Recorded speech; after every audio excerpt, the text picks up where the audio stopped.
I'm Bianca Cotton, host of Behind the Confident Smile. And today I have special guest Ursula Harris here with me. Thank you for being here. Absolutely. We are going to be talking about her first love and love loss and the motherhood journey post losing your first love. Yes. So if anybody out there has lost their first love, this is for you. All right, Ursula, let's go back. When we say first love, how did you all meet? Oh my God. So we were in high school. I had messed up in math class. And so I ended up having to find another school to take night classes so I can make up the credit. Because my mama was not having it when you not graduating on time. And that's something I didn't want for myself anyway. So I had found this school online. I mean, I searched it out and I ended up going to that school to take my class because it was much cheaper than all of the other places. And so I met him there.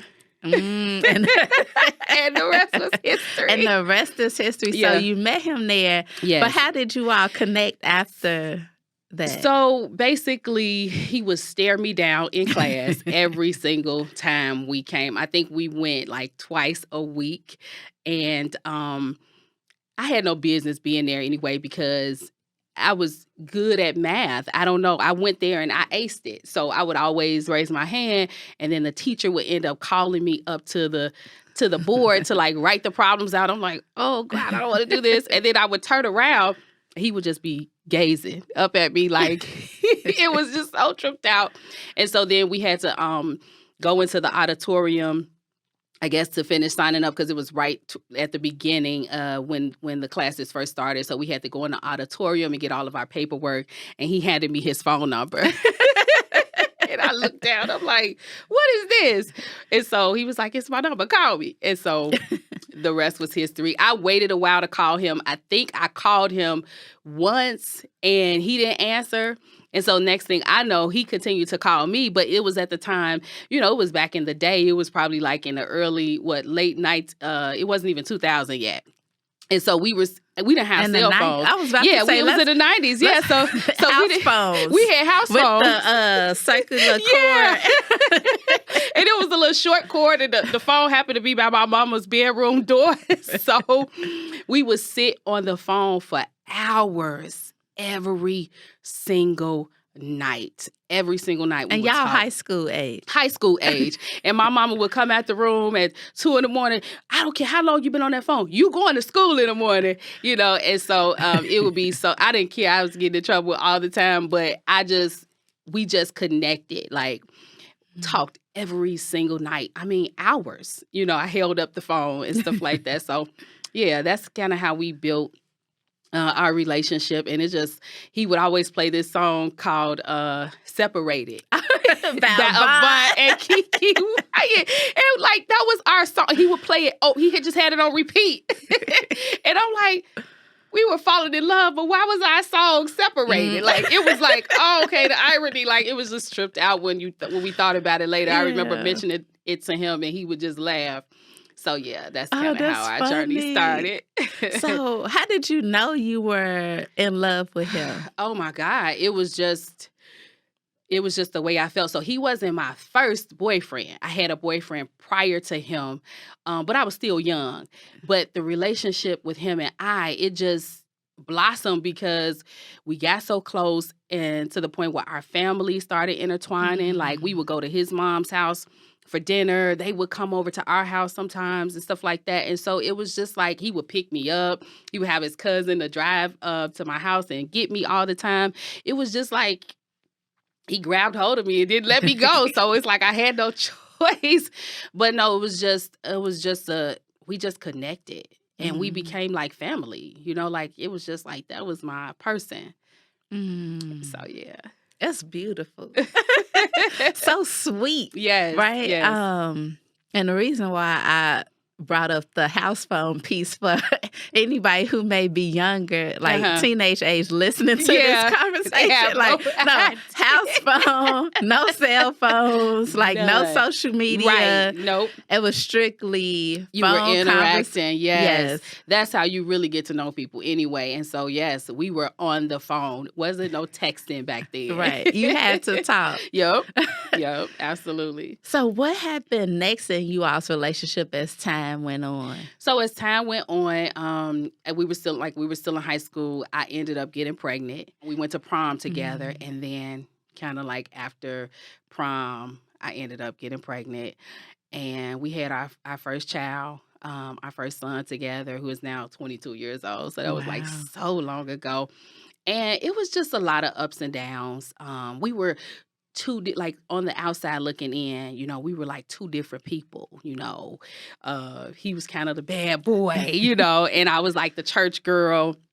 And so it just kind of like, I don't know, our worlds just intertwined. And everybody, a lot of people would think like, how y'all together? Y'all so opposite. But they had no idea of how similar we were. Mm. Like we really built in our private time. I mean, we would, like, I sing.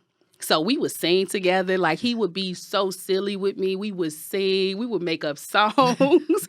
As we ended up getting an apartment together and we moved in Mm. together and we would just write music. I would write Oh, music. He would wow. sing with me. And it was just, we had like so much fun together. Like it Mm. was just amazing. And even in his, the lifestyle that he lived, he still would always be like, you just make me want to change.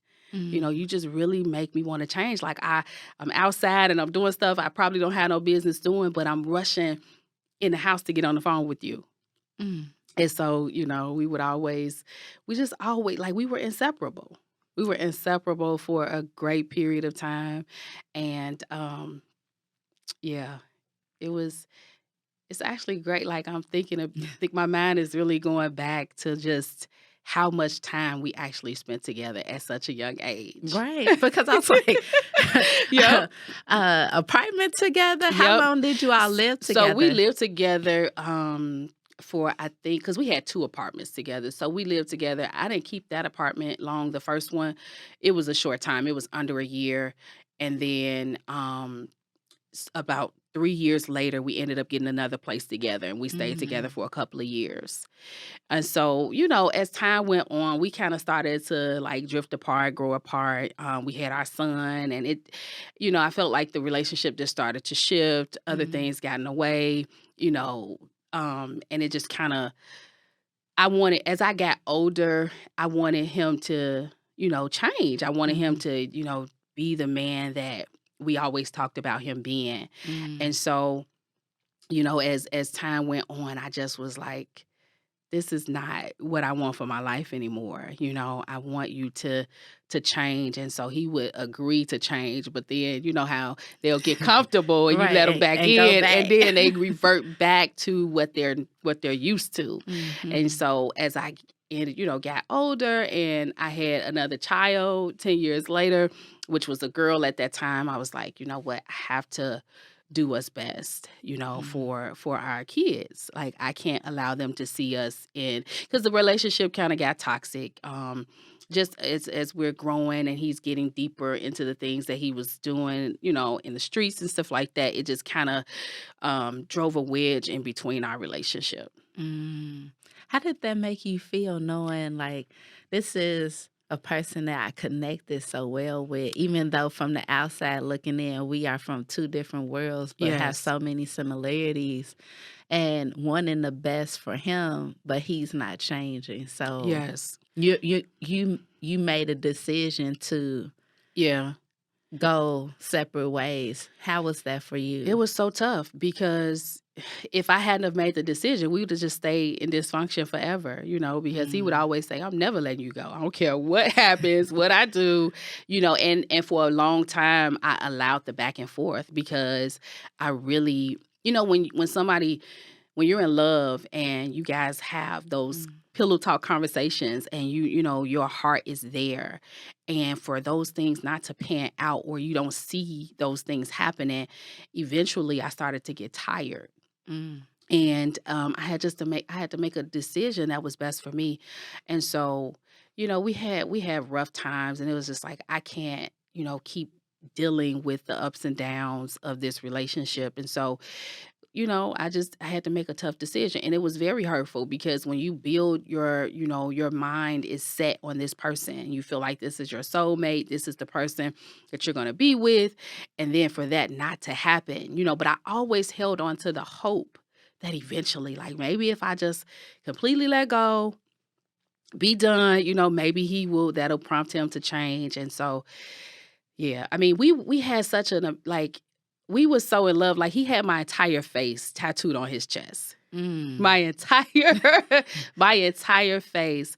And I remember, he told me one time, like, a couple of weeks before he passed, he says, "I still have your face on my chest, and I'll never remove it. Mm. I'll never remove it." And I'm just, like, looking at the phone like, "Oh my god," like, and I had no idea that it would just be a short amount of time before he was no longer here. Right. Mm.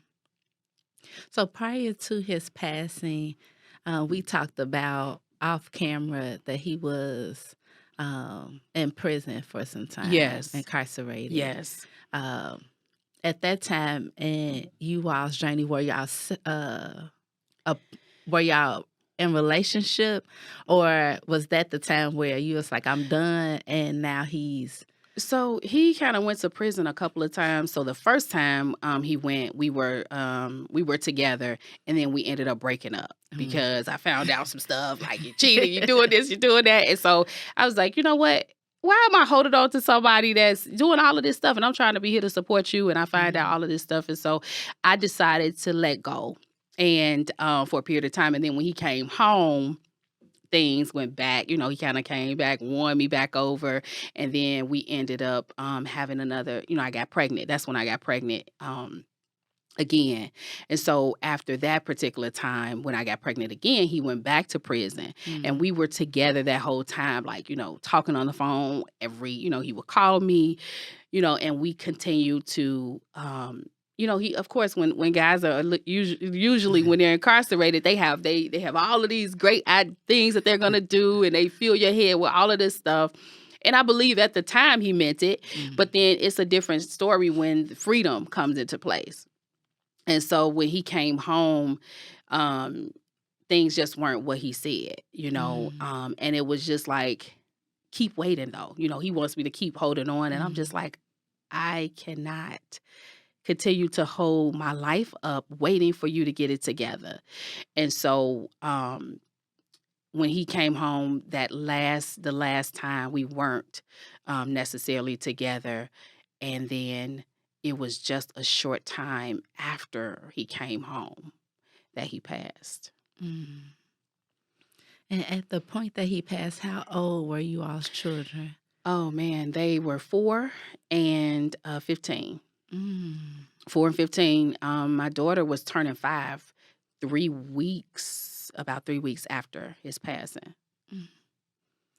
And what was life like with this sudden change Oh my and God. the dreams being shattered? Yes, because we were still holding on to the hope. I know, especially the kids, because I don't care what your parent does. You want your parent, you want your mom and your dad, you want them to get it together. So, especially for my son, because he was 15, he was in his sophomore year of high school, Mm.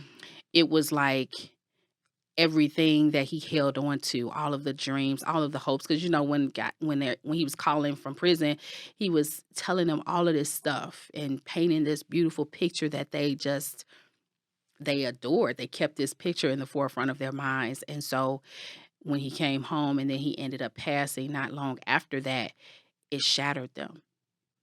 It was devastating, Mm. especially to my son, because I took both of them to see him in the hospital, and my son was like numb.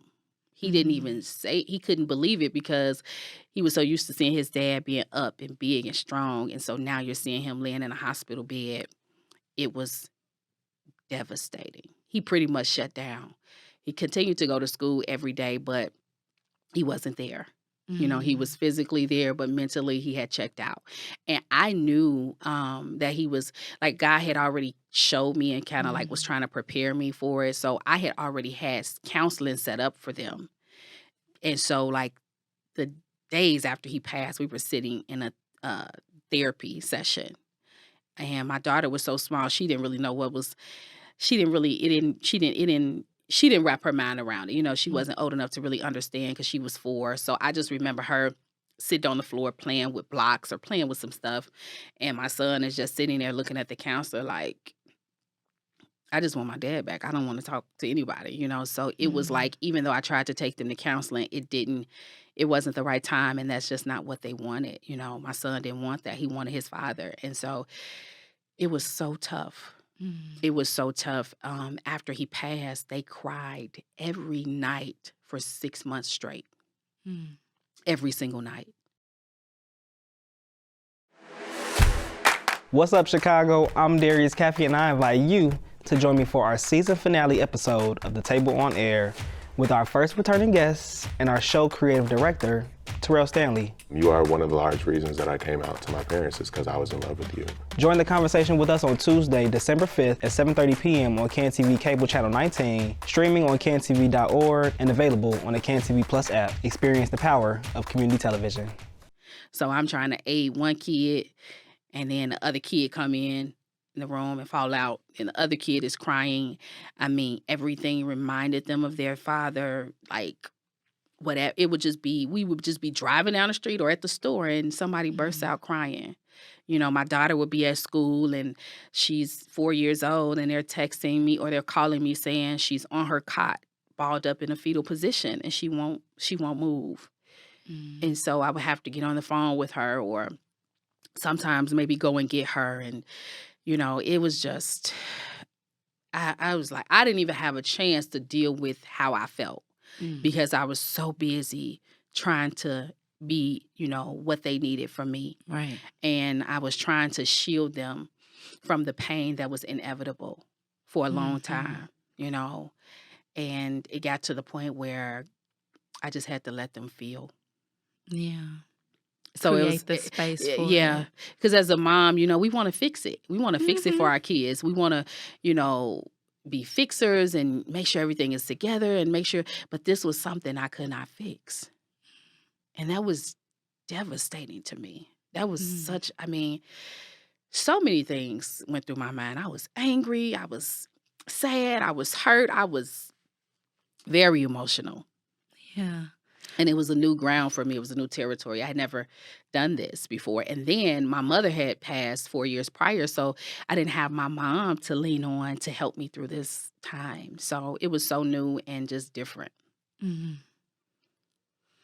When did you get to a point where you took a moment to start grieving for yourself? Oh. Oh man. It was it was probably a year or so later. I mean, it was Mm. if that, cuz I was like I had just gone through counseling pretty much for my mom, cuz Mm. she'd passed 4 years prior to him in the same month. And so I had finally come to grips with her passing. And so I ended up in therapy because for a long time I tried to run from the pain of that. And so to have done all of this work in therapy, to have allowed God to heal my heart from her, death, and really he had to minister to me to the deep places of my heart. Because losing your mother, you'll never stop needing her. And so to have gone through all of that work, done all of that work to get to that healed place, and then I get hit with this 4 years later. It was like after those 6 months of carrying them through, I became numb. And I Mm. was like, I was almost becoming bitter because I'm like, God, why is this my life? Like, why am I Mm. dealing with this? Why am I, hurting this way? And so it was like I had to start facing me and I had to start dealing with the way I felt. So I ended up back in therapy Mm. because I felt like I had just worked to overcome depression, and here it was, everything was Again. coming back again. Right. And so, Mm. oh God, and so just thinking back is Mm. just it was nothing but the grace of God that literally kept me in that time. Because I Mhm. couldn't have, nobody could, nobody, nobody, Mhm. just thinking back, it's just like I had nothing and nobody Mhm. to rely on but God. And, so I thank God for my mother keeping me in church. Because even though, I met him and he was a bad guy and I was this church girl, but that foundation was so important for me Mhm. whew, in that time. So, oh. And so it was very vital that I just really leaned on my father, Mhm. my father, and counseling to try to not lose my mind because I still Mhm. had kids to raise. I still had to be there for them. I still had to be strong for them. And now looking at the fact that they'll never have their father ever again, Mhm. that was not the way I envisioned my life. I've never Mhm. envisioned my life to be that way and to have kids to have to go through something so devastating. Yeah. So it was a journey. It was tough. It was a tough journey, but I had to face it. Mm. So yeah, looking dead in the face with my pain. What does that feel like to face your pain? Because I mean, escapism it can be easy, right? Yeah, Falling into drugs, yeah, alcohol, yeah, anything, right? yeah. Food. Yep. Addictions. Yep. Any type of addiction. It was like to the point where I've always had, you know, a glimpse of who I was in God. Like, Mm, I've always had that. Like, I knew that God had something on my life, so I could not fall into addiction because I had seen addiction all my life and I saw what it did to mm, people. My father was an addict throughout my childhood, so I knew that wasn't the route for me. Had never been a heavy drinker or anything like that. And so at some points, I would gravitate towards other people.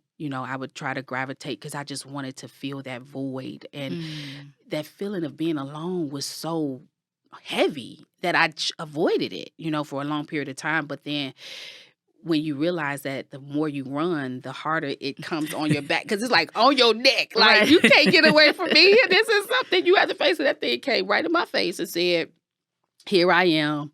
And so it forced me to deal with my reality. Mm, My reality was that I had no mom and the father of my children was gone. They were gone forever. And although I had already ways taken care of my children, on my own, it was just like now he'll never be in the picture again. You know what I mean? It was just like mhm. that hard reality that this is, This is real this is life. real life. This is real life. And even moving on in different relationships, they'll never have their father. Right. And that stung so bad. Does it still sting? Um, yeah, because it's like the person that you had these children with, the person that they look just like, And the person that you the love. person that I loved is not here to carry out the things that we established when we were 16 and 17 and 18 and 20 years old. And, Yeah. all of those years, he's not here. And I was just looking at his picture yesterday, like, Mhm. I can't even believe you're not here. I cannot believe that you're not here anymore. Like, sometimes I'm able to just go with the flow of life. And then sometimes you look at life and you're like, the people that you started with, the people that you thought would always be there. Mm. We know in the back of our minds that we all have to leave here one day, but Right. just so soon, Mhm. and the things Mm. that my kids have dealt with just over the years, I always say, I wonder what it would be like if he was here, if I Yeah. could call him, if he was in the house with us, if he was, like how would things be different? Mhm. And so, yeah, I deal with that. It's rough. It's rough, Mm. because my daughter, they still have their moments. My daughter Yeah. still has moments where I walk in her room and she's crying. Yeah. She still sleeps with the same teddy bear that she got from her grandmother when he passed. It's been 7 Mm. years. She still sleeps with that same bear every night. Everywhere she goes, she takes it with her. Yeah. Hmm. Ursula, Ursula. I know. Yes. As we come to a close of our conversation in this moment, what wisdom, words of encouragement, advice would you give to another woman who may be in a similar position? Oh my God. I would say you got to face it. You got to face your reality, because the longer you try to get away from it, the longer it takes to even get through it. Mm. You'll never get over it. I think you'll always have that desire for that person, or that that want for them to be there, but allow yourself to feel. So that's what facing it means. You're facing your reality. You're facing your emotions. You're facing that today is not a good day. You're Mm. allowing yourself that space to grieve. You're allowing yourself that time in life to take a step back. Maybe you can't be super mom this season of your life. Maybe you can't take the kids to all of their activities. Maybe they got to take a break from some things while you heal. Mm.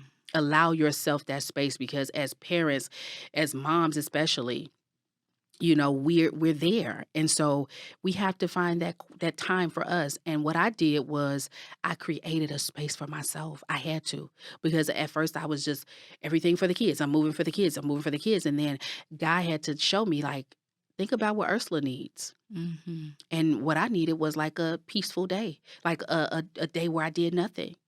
Or at 6 o'clock, I would shut down and say, hey, I'm going in my room. Nobody bothers me. And I had that understanding with my kids. So I would just say, allow yourself to feel and know what you need, Mm. and be intentional about getting what you need. So if it's a walk every day for 30 minutes, get it.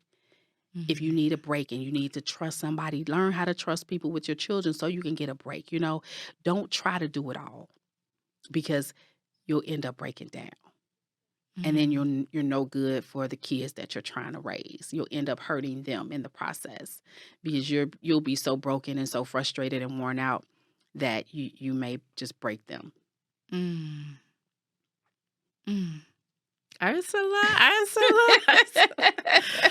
Thank you. Oh, Uh, yes. truly, thank Oh, you for sharing. Thank you for opening your heart, and yes. thank you for your vulnerability Oh, and willingness to say, I face my reality, mhm. and here it is. Yes.